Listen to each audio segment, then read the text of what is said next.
What's up, everybody, and welcome back to Fireside Giants. I'm your host, Anthony Rivardo, joined by my co-host, Alex Wilson. And one more sleep, guys. One more day, and then the New York Giants will kick off training camp for the upcoming 2023 to 2024 NFL season. I'm super excited. I know all of you are. And one position battle that we've been talking about all offseason long is about to kick off during training camp, and that is the battle at slot cornerback. Who will be the slot cornerback for the New York Giants in 2023? The starter there. We've got a few guys contending for the position. You've got Darnell Holmes, who's kind of held it down for the last few years, but then you got some younger guys. You got Aaron Robinson fighting back from injuries to hopefully steal that spot, or the second-year cornerback, wiry LSU product, Cordell Flot. And that's who we're going to be talking about today, because Cordell Flot was at a camp this past week helping some high school students work on their craft. And while he was there, with Darnell Holmes, in fact, he spoke to the New York Post and looked a lot larger, apparently, bulked up this offseason,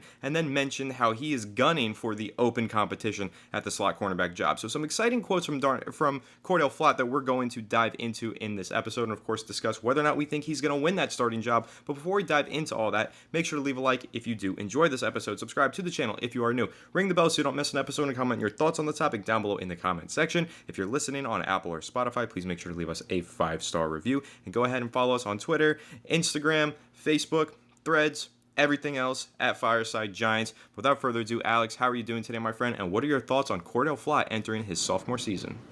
I'm doing great, man. Just got a nice little fade. You see, touched me up real nice. And, Twitter, I'm pretty sure it's X now. Don't know what the hell's going on over there. Some random stuff that Elon Musk is conjuring up on a random Monday. But I'll tell you what, Cordell Flot, always happy to talk about it. And as if you guys know my perspective on Cordell Flot, it's pretty obvious. And these quotes that he released to the New York Post are exactly what I wanted to hear. They're couldn't have been more a perfect sequence of events than what I was looking for from him this offseason. Now, my biggest concern with Cordell Flot was that a lot of people have him penciled in the slot. My concern was that he was too small. He was too thin. He's got the height, he's got the range, but he was too thin. I was scared he was going to get run over in the run game. I was scared he was going to get out-muscled, trying to shed blocks. And, this was a position that I was a little bit afraid that he would just get bowled over. And ultimately, he addressed that exactly. In fact, going up and bulking up, eating his fair share of protein and making sure to gain some weight before the season is exactly what he needed to do to get ready for what is going to be a very physical and competitive battle at the slot cornerback position alongside Aaron Robinson, who actually I still am high on and I think could win that job if Cordell Flot doesn't step up, but I think he's got the tangible traits to certainly do so. I think the Giants were betting on Flott's physical upside when they drafted him at the third round of LSU, and now he's finally getting there. Like they put him through the nutrition program, they put him through the weight training program, and he's starting to finally round out his frame. And I think that's what they had in mind for him to finally reach that physical potential, and he's getting there. I'm not going to say he's there yet, but I think he's getting there, and ultimately he's got the traits to be a very nice man coverage corner in Wink Martindale's defense. But Anthony, you're looking at Cordell Flot, the importance of gaining weight for him specifically because he came in so wiry. How is that going to help him in the slot? And based on this variable, this increased muscle mass and whatnot, do you think this gives him any leverage in the slot position? I definitely think it gives him leverage, and I think not only does it give him leverage because it should help his performance, but also I'm sure that the Giants coaching staff told him this is a task you need to achieve. This is a goal for you this offseason, and then he went and accomplished it. And that's always a good thing. If you can do something, achieve those goals that the coaching staff sets out there for you, that's obviously going to earn you some brownie points and probably give you some extended playing time in practice and hopefully find your way into the starting lineup for that. So that's just one positive to draw from this whole thing.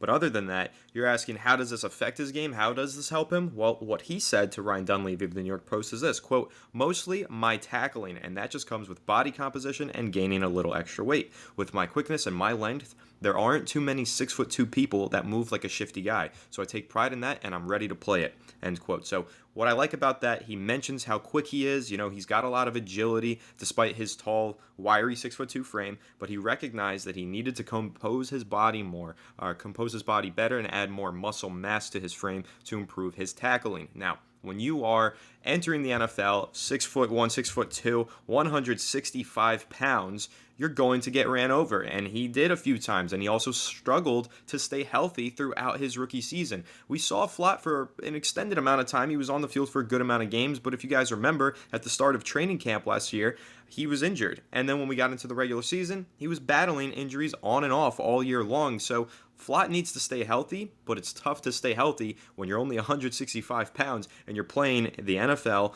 when you've got 250-pound wide receivers that are just pure muscle running through you. Running backs as well. Cordell Flot. You think Cordell Flot enjoyed tackling Saquon Barkley in practice as a rookie? Absolutely not, because Saquon Barkley's quads are probably just as heavy as Cordell Flot's whole upper body. So it was very important for Cordell Flot to go into this upcoming season with more muscle on his frame, and that's something that he has achieved. And what that helps him with, not only in the tackling game, in run defense, but it also helps him if he does play on the outside and gets into press coverage. Now, we're going to talk about him primarily playing in the slot, but he even discussed in this interview with Ryan Dunleavy of the Post that he might have to go play outside again. You know, he came into the league as an outside cornerback. They tried him out in the slot. He liked going through that, but they might move him back out again if this open competition doesn't go his way. He said this, quote, "It's an open competition, but I'll just let that be when I get on the field. I got a little taste of everything. The transition helped me be able to attack the nickel,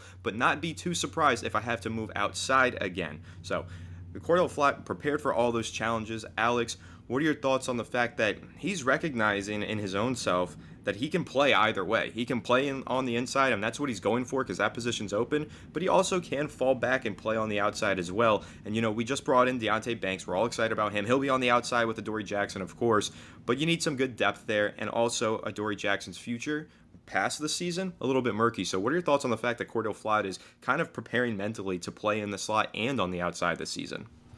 I mean, look, the more the merrier. Ultimately, you know, you want to have that versatility. Cordell Flot last year, obviously didn't play much, 338 total snaps, but he did make some nice plays, notably against the Minnesota Vikings on Justin Jefferson. We all remember that target that fell incomplete in that pass breakup. You know, game-changing moments, and that's what you want to see. Like, he showed up in a big moment. They needed him to show up, and he did. And this is a 6'1", 175-pound receiver corner when he came into the league. Now, I'm guessing he gained at least 10 pounds if we're estimating here. But like 6'1", 185, 190 is still pretty light. I still think that that's you know, a good size for a cornerback. I think he could even gain a little bit more mass, but you know, he's only 21 years old. He's still not even 22 yet. So there's a lot to say to him, you know, playing in the slot, but, you know, having that versatility on the boundaries certainly is not a bad thing. I definitely think that, you know, if the Giants need support there, right now they don't, which is definitely a good thing. Last year, he didn't play really any snaps. He had 15 snaps in total at slot corner, 272 out wide. So this was going to be a total reversal for him, right? He started on the outside in his rookie season. You know, he started off at trying to, like, develop at that position. Now he's kicking back into the inside. And look, he's got to dethrone Darnay Holmes, who's the assumed starter based on the fact that he's the most experienced. I still think that they're going to force Darnay to probably restructure his deal because he's about to make like 2.5 mil, and they may want to save a couple pennies there, and they, you know, maybe want to ask him to take the Darius Slayton round, bet on himself. But Cordell Flot, you know, I think he's the ideal winner. Like, if the Giants were able to choose whoever won that, you know, fair and square, it would be Cordell Flot. He's their draft pick. He's not even 22 years old yet. He's gaining muscle mass. He fits the scheme. He's their guy. You know what I mean? He's not Aaron Robinson's not their guy. Like, Darnay Holmes isn't their guy. You know, Bobby McCain is a replacement for Love. He's definitely not the preferred starter in the slot. I think that right now, if they had to choose, it would be Cordell, and I think he's got the tangible traits now. If he's gained that size, now it's just about showing up during training camp. It's just about, like, actually putting on the football field and displaying that level of quality. But, you know, when you have the slot receiver position in the NFL these days, you have amazing receivers in the slot. You know what I mean? Like, think about, like, Jalen Waddle. Like, Tyreek Hill goes into the slot. You know, Amon-Ra St. Brown. Like, there is so many freaking slot receivers. Even on our own team, Wandale, you know, Sterling Shepard when he's healthy.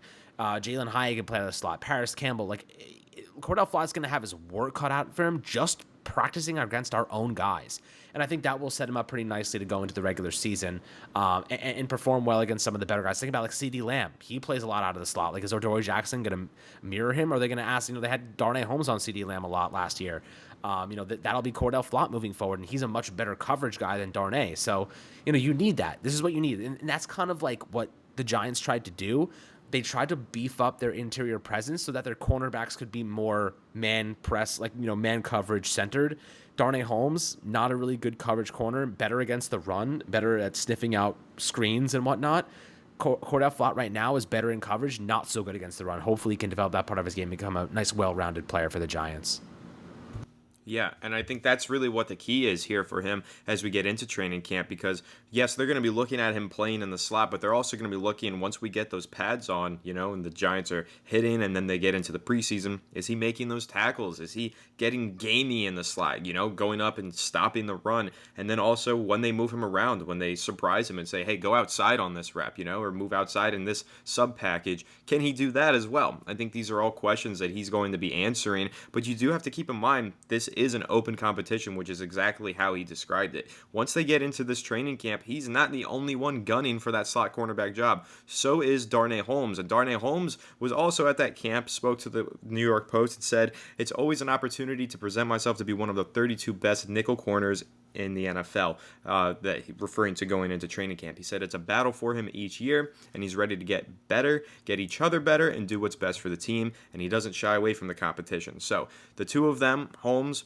and Flott, they're working together, they're helping these high school kids together, but they're competing against each other, and they're both recognizing that it's a competition. Now, I like that. I think that that's good for, just improving these guys, kind of like an iron sharpens iron type of thing, and also having that competitive nature between the two of them. It only motivates them to be better. So I like that. But it is a big competition here because there's not just two guys in the mix. There's a third guy in the mix. There's arguably 4 or 5 guys in the mix, really, but the dark horses of the world. But we've still got these 3 main guys with Flott, Holmes, and Aaron Robinson. And Alex, I know you've praised Aaron Robinson quite a bit this offseason. You think that he could have a chance to potentially steal this job out from underneath Holmes and Flott. We think that Flott is the leading man for the job, but Robinson has a chance, and Holmes, he's had the job for the last several years. But how do you ultimately see this battle shaping out, and what do you think it comes down to? Like, what would be the trait in your eyes, Alex, that wins somebody the job, whether it be the tackling, the ability to move inside, outside, the speed maybe that Cordell Flot possesses? What's the trait that you think wins the job for either of these 3 guys? Honestly, I think it's going to be their coverage ability. I think whoever's the best in coverage against our guys in practice is going to win that job, and during preseason, because when you look at Wink Martindale's scheme, you need to be able to cover. You need to be able to cover. This is not if you can't, then you got to be good at something else. You have to, if you're playing heavy man coverage and you can't cover, lack of a better term, you're freaking useless. You are useless if you cannot cover in a man coverage scheme. Wink Martindale's system relies on man coverage. We played a lot of zone towards the end of the year because we did not have guys that could play man coverage. Why do you think we drafted Deonte Banks? Why do you think we kind of overturned a couple things? Why do you think Cordell Flot was selected last year? Because they saw the upside in this kid when he gained some weight, and they got him in the system and really good refining his qualities. This is, this season is supposed to be better because we're starting to adjust to the system that we've put in place, the foundation that we've built. Wink Martindale's defense has been the same for a very long time. This is not a new system. This is you need to have good coverage corners. He's had very bad luck in the last couple of years, even with the Ravens, had a lot of injuries at cornerback. You got Deonte Banks, who's a sick man coverage cornerback. You have Adoree Jackson, who's your CB1, who's very, very good as well. And Cordell Flot, who is the best coverage corner in the slot that we currently have on the roster. Like Aaron Robinson, I think if he was healthy in the last couple of years, would be pretty good right now. He's got unlucky, unfortunately. Darnay Holmes is not a good coverage corner, and for what it's worth, I think Darnay's a good backup. I think Darnay's a good reserve. I don't think he's a starter, but I think he's a fine reserve that can fill in the slot and do some stuff for you. Maybe come in on third downs and third and shorts and help against the run, because that's where kind of he's a little bit better against the run than Cordell Flot probably will be, just based on experience. But right now, I think whoever covers the best, whoever showcases that they can lock up our slot receivers in training camp and preseason, have some good games, I think that's the person who is ultimately going to win it. And kind of boils down to speed and agility at the end of the day in that slot position. Yeah, and good for Cordell Flot because he has plenty of those traits. He's got speed, he's got agility. We'll see how he holds up in coverage. We know that Darnay Holmes has been pretty good in run defense. He's that stocky, kind of almost plays like a safety in some ways, slot cornerback for the Giants defense, but hasn't been too good in coverage. And then, of course, we know that health is like the number one variable for all three of these guys. All three of them really need to prove that they can stay on the field this year, so they got to stay healthy throughout training camp and preseason so that they can get some playing time in the regular season. But Cordell Flot, again, as we've said, a player that we're excited by. He's wiry, but he's got good ball skills. He's good in coverage, and now some added mass to his frame, he could be a whole nother player compared to what we saw entering his rookie season. And I think that's something to get really excited about. But there's a lot to get excited about as training camp finally arrives tomorrow morning, afternoon, whenever they start practice. It's going to be a lot of fun. I can't wait for training camp. I can't wait to actually get to see some Giants players put some pads on and start to watch all of these things that we've been discussing all offseason long begin to take shape here over these next few weeks. And of course, we're going to be discussing everything coming out of training camp, preseason, and all the way through the regular season right here on Fireside Giants. So make sure to leave a like if you did enjoy this episode. Subscribe to the channel if you are new. Ring the bell so you don't miss an episode, and comment your thoughts on the topic down below in the comment section. If you're listening on Apple or Spotify, please make sure to leave us a 5-star review. Go ahead and follow us on x.com, on Instagram, on Facebook, on Threads at Fireside Giants. And of course, we will catch you all in the next one. Have a good one, and let's go Giants.